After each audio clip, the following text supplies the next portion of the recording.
محترم سامعین کرام، چند دن پہلے ایک ساتھی نے غیر مقلدین کے جو مناظر ہیں سید نصیب شاہ صاحب، جن کا تعلق پاکستان کراچی سے ہے، ان کی ایک ویڈیو کلپ مجھے سنایا جس میں انہوں نے مناظر اہل سنت والجماعت وکیل احناف حضرت مولانا منظور احمد مینگل صاحب زیدہ مجدہم کی ایک ویڈیو کلپ کے جواب دینے کی ناکام کوشش کی ہے۔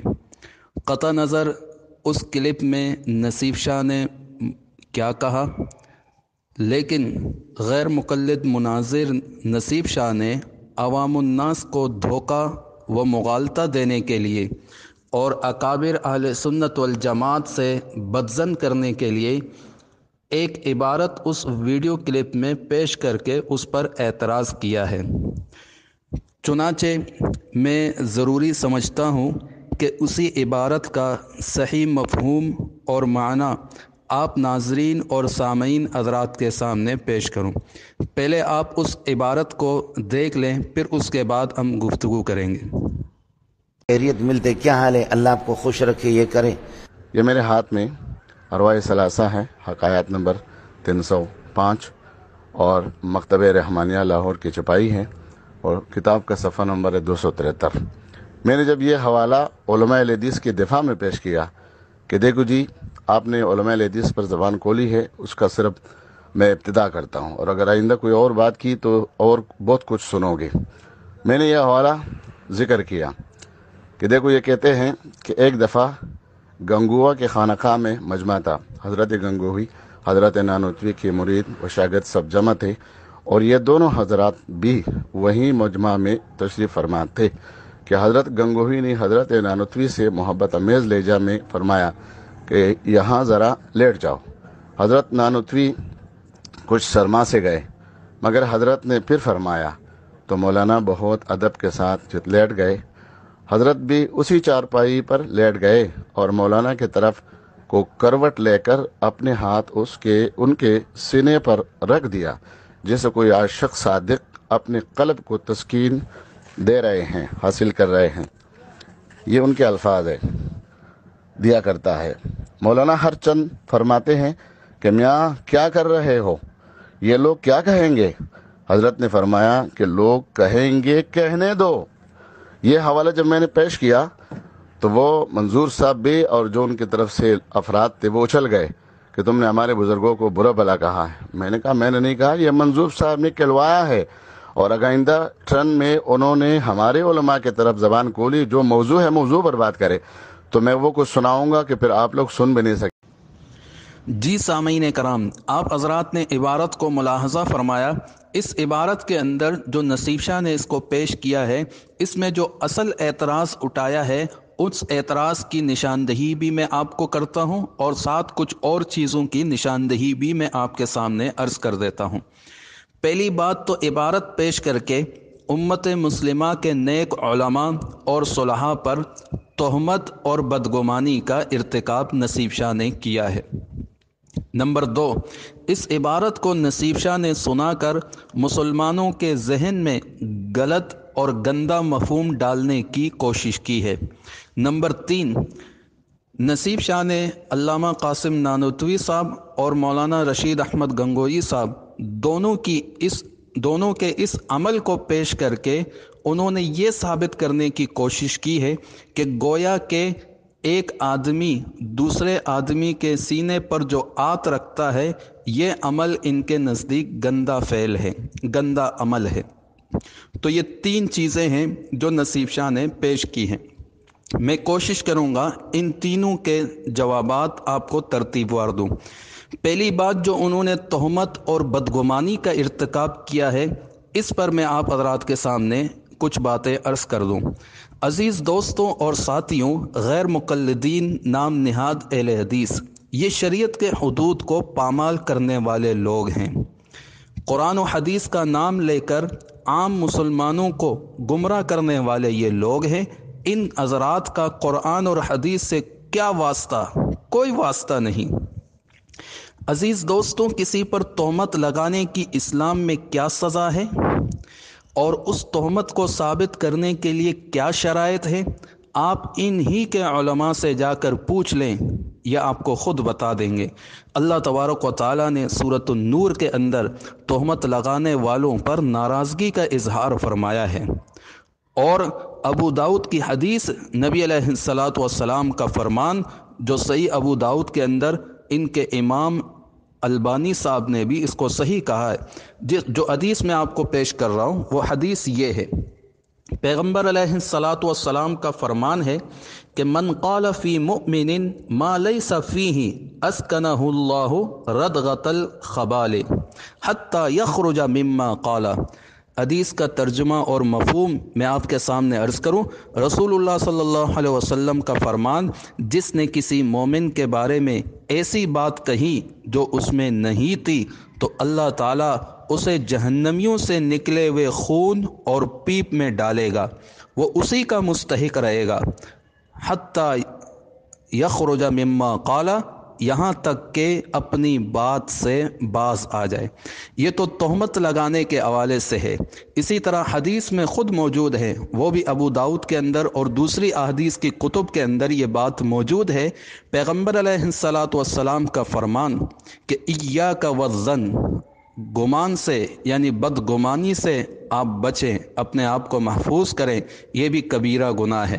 اسی طرح قرآن میں اللہ تعالیٰ فرماتے ہیں سورۃ الحجرات میں، ان بعض الظن اسم، بعض گمان یہ گناہ ہوتے ہیں، جو بدگمانی والے گمان ہیں وہ گناہ ہی کے زمرے میں آ جاتے ہیں، اور یہ گناہ کبیرہ ہے۔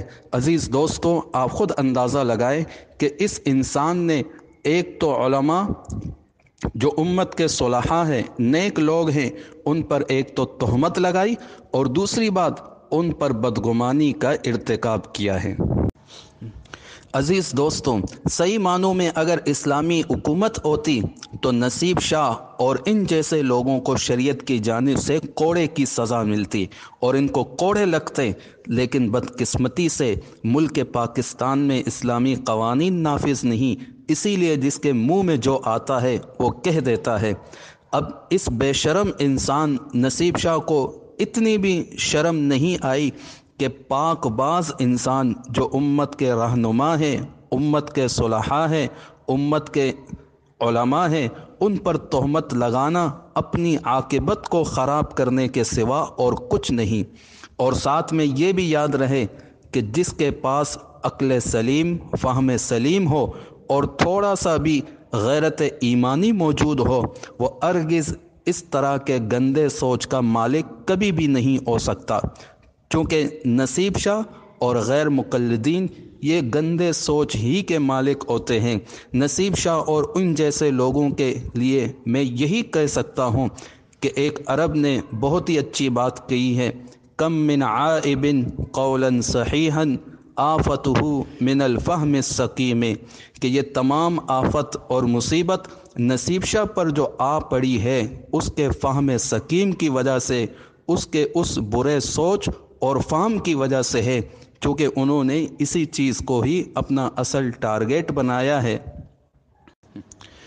سامعین کرام، یہ پہلا جواب تھا جو آپ حضرات کے سامنے میں نے عرض کر دیا کہ تہمت لگانا ایک مسلمان پر اور بدگمانی کرنا یہ کتنا بڑا گناہ ہے۔ اللہ نے بھی منع فرمایا ہے، رسول اللہ صلی اللہ علیہ وسلم نے بھی منع فرمایا ہے۔ اللہ بھی اس کو ناپسند کرتے ہیں، اللہ کے رسول علیہ السلام بھی اس کو ناپسند کرتے ہیں، اور خود اللہ نے قرآن میں بتایا ہے کہ وَمَا آتَاكُمُ الرَّسُولُ فَخُذُوهُ وَمَا نَهَاكُمْ عَنْهُ فَانْتَهُوا، جس چیز کو تمہارے رسول دے اس کو لے لو، اور جس چیز سے منع کرے اس کو چھوڑ دو۔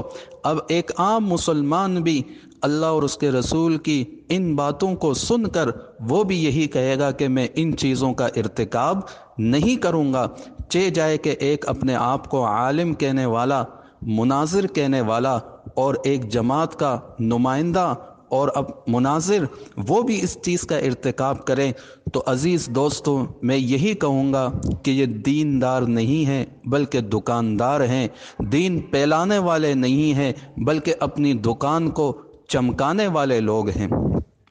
اب آتے ہیں دوسری بات کی طرف کہ انہوں نے عبارت کو سنایا اور مسلمانوں کے ذہن میں غلط اور گندا مفہوم ڈالنے کی کوشش کی ہے۔ اب اسی ارواح ثلاثہ کے اندر ہمارے علماء نے اس کا جواب بھی دیا ہے۔ اب جواب ملاحظہ فرمائیں، یہ بالکل اس کے حاشیے میں یہ جواب موجود ہے۔ اس واقعے کے نقل کرنے کے بعد یہی لکھتے ہیں کہ اس سے زیادہ خودداری کی فنا کی نظیر کیا ہوگی؟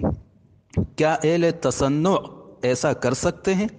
ان پر تو یہ موت سے زیادہ گرا ہے۔ اور مولانا گنگوہی رحمۃ اللہ علیہ کا یہ کمال تھا کہ رنگ فنا خجلت پر غالب تھا، اور مولانا نانوتوی صاحب رحمۃ اللہ علیہ کا یہ کمال تھا کہ خجلت پر فنا کو مجاہدے سے غالب کر دیا۔ یعنی یہ لوگ فنا فی اللہ لوگ تھے، چونکہ قرآن احادیث رسول صلی اللہ علیہ وسلم پر عمل کرنے والے لوگ تھے، احادیث میں ان کی نظیر ملتی ہے اس عمل کی، اسی لیے انہوں نے اس عمل کو کیا تو تبرک کے طور پر کیا، بطور تبرک اس عمل کو کیا ہے، نہ کہ کوئی اور ان کا ارادہ تھا۔ دوسری بات یہ سمجھ لیں عزیز ساتھیوں کہ اب یہ تو تھی اسی عبارت سے میں نے ایک بات آپ کو پیش کی ہے۔ اب اس ارواح ثلاثہ کی مذکورہ عبارت کی مزید صحیح مفہوم اور معنی میں آپ کے سامنے پیش کروں۔ اب مناسب سمجھتا ہوں کہ چند احادیث نبوی اور اسلاف کا عمل بھی پیش کروں تاکہ بات آپ کے سامنے بالکل واضح ہو جائے۔ یہ بخاری ہے میرے ہاتھ میں، آپ دیکھ سکتے ہیں۔ یہ پہلی حدیث ہے میری اس بات کو بیان کرنے اور اس کی وضاحت کرنے کے حوالے سے۔ امام بخاری رحمۃ اللہ علیہ نے اس کو کتاب باب بدء الوحی یعنی وحی کی ابتدا میں اس کو بیان کیا ہے، جلد 1 میں۔ اس حدیث کے اندر امام بخاری رحمۃ اللہ علیہ نے جو اس حدیث کو بیان کیا ہے اس میں سے کچھ باتیں میں آپ کے سامنے پیش کروں گا۔ حضرت جبریل امین علیہ السلام نے نبی علیہ السلام کو فرمایا اقرا، آپ پڑھیے۔ رسول اللہ صلی اللہ علیہ وسلم نے فرمایا کہ میں پڑھا ہوا نہیں ہوں۔ پھر حضرت جبریل نے کیا عمل کیا؟ آپ علیہ السلام فرماتے ہیں فَأَخَذَنِي فَغَطَّنِي، چنانچہ جبریل امین نے مجھے پکڑا اور زور سے دبا کر نچوڑ دیا۔ اس حدیث کو بیان کرنے کا مقصد یہ ہے کہ جبریل امین علیہ السلام کا نبی علیہ السلام کو گلے لگانا اور آپ کو دبانا اور دبا کر نچوڑنا، اور نبی علیہ السلام اور آپ جبریل امین کا یہ جو عمل ہے اس وقت یہ غار حرا میں تھے اور یہ تنہائی کا واقعہ ہے۔ میری دوسری حدیث ابو داؤد جلد 1 صفحہ 247 اور حدیث نمبر 1669 کتاب الزکوٰۃ کے اندر یہ حدیث امام ابو داؤد رحمۃ اللہ علیہ نے اس کو بیان کیا ہے۔ بحیثہ ایک عورت ہے جو اپنے والد کا ایک عمل نقل کرتی ہے، فرماتی ہیں کہ استأذن ابی النبی صلی اللہ علیہ وسلم کہ میرے والد نے نبی صلی اللہ علیہ وسلم سے اجازت چاہی، فدخل بینہ وبین قمیصہ، تو وہ نبی علیہ السلام کے قمیص کے درمیان داخل ہوئے، اور داخل ہونے پر فجعل یقبل ویلتزم، نبی علیہ السلام کے جسم مبارک کو بوسہ دینے لگے اور نبی علیہ السلام کے جسم مبارک سے چمٹ گئے۔ ایک صحابی کا عمل کہ نبی کے جسم کو بوسہ بھی دے رہے اور آپ علیہ السلام کے جسم مبارک سے چمٹ بھی رہے۔ تیسری حدیث یہ ابو داؤد جلد 1 صفحہ 276 حدیث نمبر 1905 یعنی 1905 کتاب المناسک، یہ حضرت جابر بن عبداللہ رضی اللہ تعالیٰ عنہ کا عمل ہے اس میں، اور یہ امام باقر جو اہل بیت میں سے ہیں ان کے ساتھ یہ واقعہ پیش آیا ہے۔ حضرت امام باقر رضی اللہ تعالیٰ عنہ جب حضرت جابر بن عبداللہ رضی اللہ تعالیٰ عنہ کے پاس آئے تو انہوں نے اس کی طرف ہاتھ بڑھایا اور اس کے سینے کو یعنی گریبان کو اوپر سے کھولا اور نیچے سے بھی کھولا، اور فوضع کفہ، پھر اپنی ہتھیلی کو اس کے دونوں چھاتیوں کے درمیان اس کے آت رکھا، اپنا آت رکھا، فوضع کفہو، اپنے ہتھیلی رکھا، اور حضرت امام باقر رضی اللہ تعالیٰ عنہ فرماتے ہیں وَأَنَا يَوْمَئِذٍ غُلَامٌ شَابٌ، یاد رہے کہ امام باقر رضی اللہ تعالیٰ عنہ خود فرماتے ہیں کہ میں اس دن ایک نوجوان لڑکا تھا، اپنے شباب میں تھا۔ چوتھی حدیث، یہ بھی ابو داؤد جلد 2 صفحہ 368 اور 369، حدیث نمبر 5224 یعنی 5224، کتاب الادب میں۔ یہ ایک واقعہ ہے کہ ایک صحابی نبی علیہ الصلاۃ والسلام کے، جن کا نام اسید بن حضیر ہے، وہ لوگوں سے قصے کہانیاں کر رہے تھے اور مزہ دل لگی بھی کر رہے تھے، لوگ ہنس بھی رہے تھے۔ اتنے میں نبی علیہ الصلاۃ والسلام آئے، انہوں نے ان کی کوک میں لکڑی لگا دی۔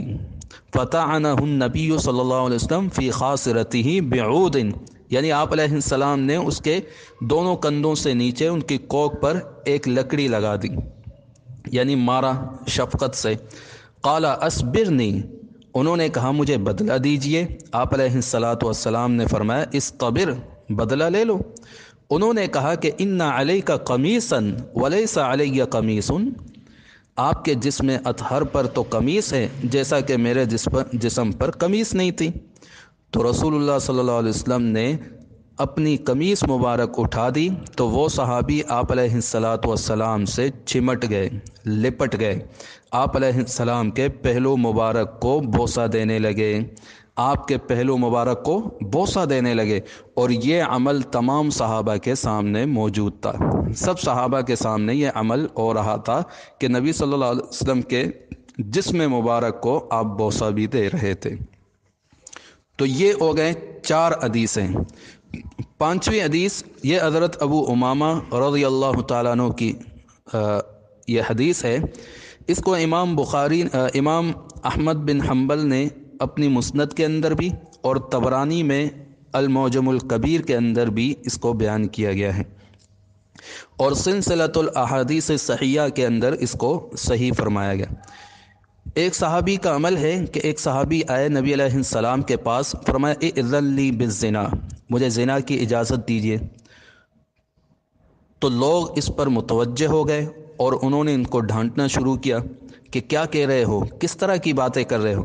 تو نبی علیہ السلام نے اس کو بٹھایا اور بٹھا کر بڑے ادب اور شفقت کے ساتھ آپ علیہ السلام نے اس کو سمجھایا، اتحبہ لامک، کیا تو اس بات کو پسند کرتا ہے کہ تیری ماں کے ساتھ یہ معاملہ ہو؟ قال لا، فرمایا نہیں۔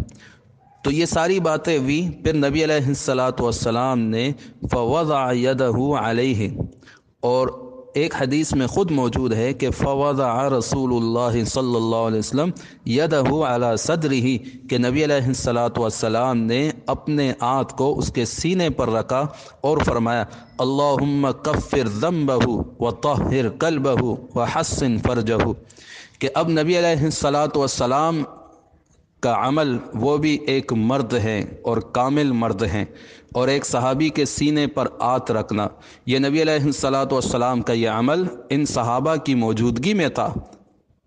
یہ کتنے حدیثیں ہو گئیں؟ 5 حدیثیں۔ یہ 6 حدیث ہیں، یہ صحیح بخاری جلد 2 جو درسی کتب ہے، اس کے جلد 2 صفحہ 845، کتاب المرضى باب وضع الید علی المریض۔ اس حدیث کے اندر عائشہ بنت سعد، جو سعد بن ابی وقاص رضی اللہ تعالیٰ عنہ کی بیٹی ہیں، وہ اپنے باپ کا ایک عمل نقل کرتی ہے۔ کہتی ہیں کہ میرے باپ کو مکے میں زیادہ تکلیف تھی، وہ بیماری کی وجہ سے، تو آپ صلی اللہ علیہ وسلم ان کی عیادت اور بیمار پرسی کے لیے تشریف لائے۔ کچھ اور باتیں بھی ہوئی، لیکن اس میں جو بات ہے کہ ثم وضع یدہ علی جبہتہ، رسول اللہ صلی اللہ علیہ وسلم سے جو بیماری کی شکایت کی تو نبی صلی اللہ علیہ وسلم نے اس کے پیشانی پر اپنا ہاتھ مبارک رکھا، ثم مسح وجہی و بطنی، پھر مسح کیا میرے چہرے پر بھی اور میرے بطن یعنی پیٹ پر بھی، پھر فرمایا اللہم اشف سعدا واتمم لہ ہجرتہ۔ حضرت سعد رضی اللہ تعالیٰ عنہ فرماتے ہیں فما زلت